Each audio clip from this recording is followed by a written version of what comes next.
नमस्कार श्रोते हो. मी नीलाक्षी काळेसालके, संस्थापिका मातृगंध पुणे. या भागात आपण ऐकणार आहोत ज्ञान ईश्वरी. ज्ञानेश्वरीच्या अभ्यासकांचा एक मोठा वर्ग महाराष्ट्रात आढळतो. ज्ञानेश्वरीचे सामुदायिक पारायण गावोगावी घडते. या ग्रंथाची थोरवी कशात आहे? ज्ञानेश्वरी हे गीतेचे मराठी रूप आहे. गीतेपेक्षा ते विस्तृत आहे. गीता हे मौखिक प्रतिपादन आहे. ज्ञानेश्वरी तशीच आहे. तिच्यात सांगणे आणि पुसणे आहे. गीतेचे ऐश्वर्य ज्ञानेश्वरीला लाभले कारण ती गीतेची मराठी प्रतिमा आहे. असे म्हणतात की जीवनाचे सार उपनिषदात आहे. उपनिषदांचे सार गीतेत आहे. गीतेचा विस्तार ज्ञानेश्वरीत आहे.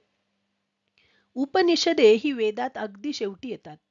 वेदांच्या अंती येणारी व वेदांचे सार सांगणारी आणि याच कारणास्तव वेदांत म्हणून गौरविली जाणारी उपनिषदे अनेक आहेत. वेदांचे सार उपनिषदात आणि उपनिषदांचे सार गीतेत शोधावे लागते. पण हे विचारदोहन केवळ विद्वानांना शक्य आहे. जनसामान्यांना गीता कळली तरच पुढचे विचार मंथन घडणार. पण गीता कळणार कशी? ती संस्कृतातून आपले मनोगत व्यक्त करणार. समाजाला प्राकृत हे प्रिय, पण प्राकृतातून परमार्थाचा प्रपंच अशक्यप्राय मानला जात असे. निवृत्तीनाथांच्या आज्ञेने ज्ञानदेवांनी साहस केले. ये मराठीची ये नगरी ब्रह्मविद्येचा सुकाळ करी. या आकांक्षेने माझा मराठीची बोलू कवतुके परी अमृता ते पैजा जिंके. असा विश्वास जनसामान्यांच्या मनी मानसी निर्माण केला व त्यांना ब्रह्मविद्या सन्मुख केले. देव सर्वांचा असेल आणि गीता ही देववाणी असेल तर ती सर्वांच्या श्रवणी पडली पाहिजे. पण हे जमणार कसे? जी भाषा अगोदरच लोकांच्या मनीमुखी नांदत होती व नित्याने श्रवणी पडत होती, त्या भाषेतून लोकांना देवदर्शन घडवावे असे ज्ञानदेवांना आणि त्यांचे गुरु निवृत्तीनाथ यांना वाटले. ठाव न पवता जयाचा मनेसी मुरडली वाचा, तो देवो होय शब्दांचा चमत्कारू. अनंत अगम्य अगोचर असणारा भगवंत शब्दांची वसने परिधान करून प्रकट झाला. त्याची संस्कृत वसने भरजरी होती. सामान्यांना ती दिपवून टाकत होती. त्यांचा भरजरीपणा लोकांना भयभीत करीत होता. शेवटी लोकांना अभय देण्यासाठी त्यांनी लोकभाषेचा साज ल्यावा. एखादे देशिकार लेणे ज्ञानदेवांच्या मुखी ओवी रूपाने राहावे असे देवाच्या मनी आले असावे.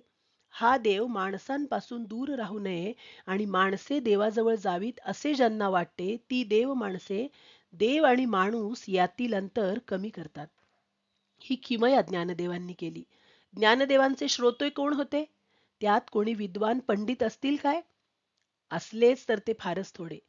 ज्ञानदेवांपुढे असणारे श्रोते म्हणजे पागोटे घालणारे पुरुष आणि डोईवर पदर घेणाऱ्या व ढिगभर बांगड्या घालणाऱ्या निरक्षर स्त्रिया. या पातळीवरच्या श्रोत्यांचा तिरस्कार न करता त्यांना सन्मानपूर्वक देववाणी ऐकवणे हे एक दिव्य होते. ते करण्यात ज्ञानदेवांचे दिव्यत्व होते. संत कुळीचा हा राणा लोकांसाठी लहान झाला, पण लहानशा सूर्यबिंबाने अवघे आकाश उजळून टाकावे त्याप्रमाणे ज्ञानदेवांनी मराठी भाषेचे अवकाश उजळून टाकले. लोक त्यांचे लहानपण विसरले. लोकांनी त्यांना माऊली म्हणून मिठी मारली. ज्ञानदेव नजरेआड झाले. मागे उरलेली ज्ञानेश्वरी हिला देखील लोकांनी माऊली म्हणून स्वीकारले. ही माय माऊली संसार श्रांतांची सावली म्हणून प्रमेयांच्या उद्यानात मुमुक्षूंना दिलासा देण्याचे काम करीत आहे. या सावलीत ईश्वरी ज्ञान भूतमात्रांच्या कल्याणासाठी उभे आहे. धन्यवाद.